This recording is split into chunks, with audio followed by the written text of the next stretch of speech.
बिस्मिल्लाहिर्रहमानिर्रहीम। शुरू करती हूँ अल्लाह ताला के पाक नाम से जो बड़ा मेहरबान नहायत रहम करने वाला है। अस्सलाम वालेकुम माय यूट्यूब फैमिली, कैसे हैं आप सब? उम्मीद करती हूँ आप सब खैरियत से होंगे।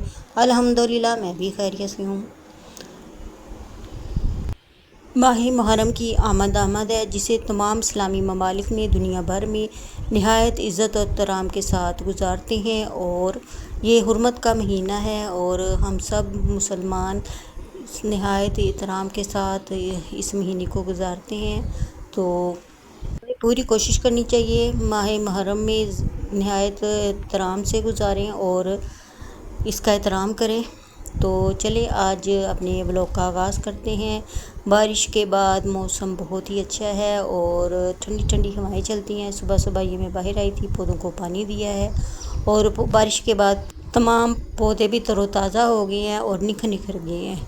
तो आज मैं बना रही हूँ बीफ पुलाव बिरयानी। तो एंड तक मेरे साथ रहिएगा और देखिएगा कि मैं किस तरह बनाती हूँ। आसान से तरीके से बना रही हूँ, ना इसमें ज़्यादा चीज़ें इस्तेमाल करती बस जो घर में जो चीज़ें होंगी उसी से मैं ये तैयार करूँगी और बहुत ही मज़े की बनी थी। तो चलिए स्टार्ट करते हैं। अब आ गई हूँ मैं किचन में और तमाम चीज़ें यहाँ पे तैयार करके रखी हुई हैं। और बीफ को अच्छी तरह मैंने धो लिया है। पतीले में पानी डालकर इसमें प्याज 3 अदद बड़े साइज़ के काट के डाले हैं, साथ ही 3 ही अदद के बड़े साइज़ के टमाटर डाले हैं। यहाँ पे मसाला जात में नमक और पिसी लाल मिर्च 1 खाने का चम्मच है और धनिया पाउडर है 1 खाने का चम्मच, कुटी लाल मिर्च है और साबुत गरम मसाला जिसे खड़ा मसाला कहते हैं, साथ ही थोड़ी सी हल्दी डालकर इसको मैंने पकने के लिए रख देना है। और इतना पकाएंगे कि गोश्त भी गल जाए और पानी भी खुश्क हो जाए। तमाम चीज़ों को अच्छी तरह हम पकाएंगे। इसमें एक चीज़ डालना मैं भूल गई थी, तो फिर जब मुझे याद आया तो मैंने साथ ही लहसुन अदरक का पेस्ट इसमें शामिल कर दिया है 2 खाने के चम्मच। अब मैं ढक्कन दे के इसको पकाने के लिए रख देती हूँ। जब तक ये तैयार होता है उतनी देर तक बाकी घर के काम देख लेते हैं। 1 किलो मैंने चावल लिए हैं साबुत बनास्पति और 1 ही किलो हमारा बीफ का गोश्त है। तो अब ये चावलों को मैं अच्छी तरह देख रही हूँ कि इसमें कोई कंकर वगैरह ना हो, कोई चीज़ ना हो। तो माशाल्लाह से ये चावल साफ़ थे, तो एक ही नज़र बस मैंने ऐसे देखा है।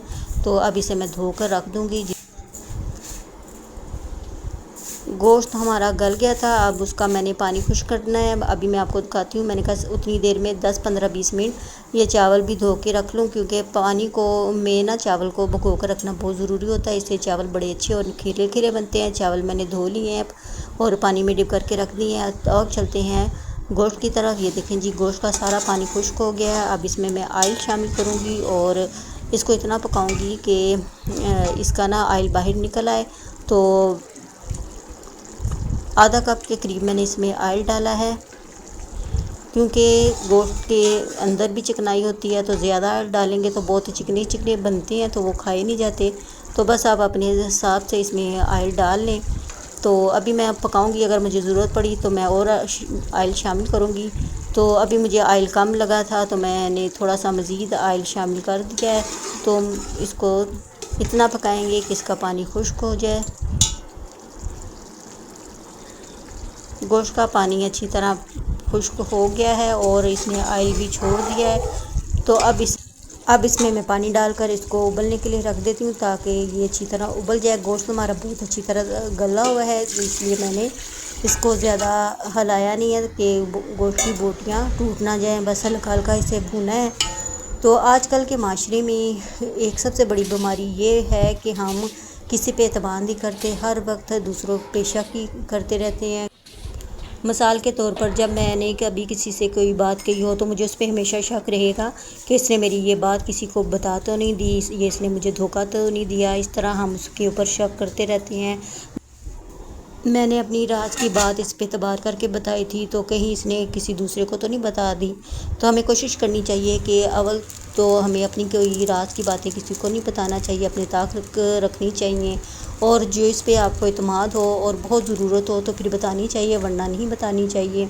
हमें हर किसी के ऊपर एतबार करना चाहिए। इस तरह माशरे में बहुत सी बुराइयों से हम बच जाते हैं और धोखा भी नहीं खाते। तो इधर पानी खुश्क हो गया था, चावल मैंने डाल दिए थे। माशाल्लाह चावल हमारे तैयार हो गए हैं। अब मैंने इसको दम पे रख दिया है। ऊपर से मैंने कलर डाला है और अब ये मैं दम खो रही हूँ। धुआंधार बीफ बिरयानी तैयार हो गई है और देखने में ये बहुत ही मज़े की लग रही है। इसके ऊपर मैंने धनिया पुदीना सब्ज़ मिर्चें और प्याज ब्राउन करके नहीं डाला। अगर आप डालना चाहते हैं तो वो भी आप डाल सकते हैं। मैंने बस ये सादा सा खाना तैयार किया है। अगर आपको बाज़ार का पुलाव मसाला बिरयानी मसाला कोई भी चीज़ पसंद है तो वो भी आप इसमें शामिल कर सकते हैं। बस ये मैंने घर में जो मसाले थे उसी से तैयार किया है और नहायत ही मज़े का है और इसे आप ज़रूर ट्राई कीजिएगा। अगर आपको ये मेरी रेसिपी पसंद आए तो लाइक कीजिएगा, शेयर कीजिएगा और अपने फ्रेंड एंड फैमिली में शेयर कीजिएगा और मुझे कमेंट करके बताइएगा कि आज की ये रेसिपी आपको कैसे लगी। और इसे मैंने सर्व किया है, साथ ही मैंने सलाद काटी थी तो उसके साथ ये मैंने गार्निश की है। उम्मीद करती हूँ कि आपको ये आज की रेसिपी पसंद आएगी। सादा सी है, घर के ही मसालों से तैयार की है और इसे बच्चों ने बहुत शौक़ से खाया है क्योंकि इसमें ज़्यादा मसाले नहीं थे और जब इस चीज़ में घर के मसाले डले हों और कम डले हों वो चीज़ नहायत ही मज़े की बनती है। तो आप इसे ज़रूर ट्राई कीजिएगा। साथ इसमें मैंने दही का रायता तैयार किया था और खाना हमने खा लिया था। इधर बबलू बैठा हुआ बाहर के नज़ारे ले रहा है। रात हो गई थी और नमाज भी मैंने अदा कर दी थी। अब आती है बारी किचन को साफ़ करने की। सबसे पहले मैं जो बिरयानी के बर्तन पकाते हुए भरे थे वो सारे धो के रख लूँगी ताकि सुबह आसानी रहे। तो ये जी बबलू को देखें, ये बड़े मज़े से यहाँ पे बैठा हुआ है और इधर टीवी भी लगा हुआ है, साथ साथ टीवी भी देख रहा है। इसे टीवी देखना बहुत ही पसंद है। शुक्र अल्हम्दुलिल्लाह आजकल 1-2 दिन बाद बारिश हो रही है जिससे मौसम काफ़ी अच्छा हो गया है और गर्मी की शिद्दत भी कम हो गई है अल्हम्दुलिल्लाह। मुझे कमेंट करके ज़रूर बताइएगा क्या आपके शहर में भी बारिशें हो रही हैं। बीफ बिरयानी पुलाव बहुत ही मज़े का बना था और खिले खिले चावल बने थे, हर दाना अलग-अलग बनाया था।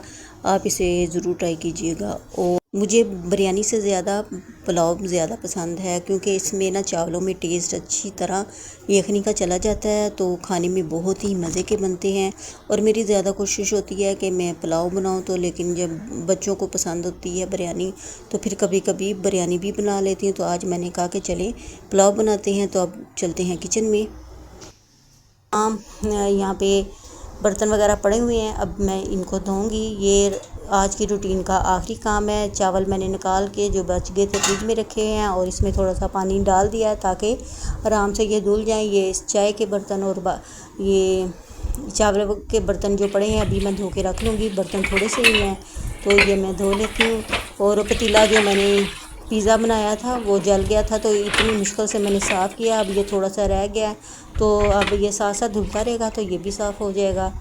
तो कोशिश करती हूँ कि रात के बर्तन रात को ही धो के सोऊं। तो इस तरह जब मैं सुबह सहरी के वक्त, फजर के नमाज के वक्त बाद नाश्ता तैयार करती हूँ तो उस वक्त बर्तन साफ़ मिले हों तो बड़ी आसानी रहती है, फिर कोई चीज़ धोनी नहीं पड़ती।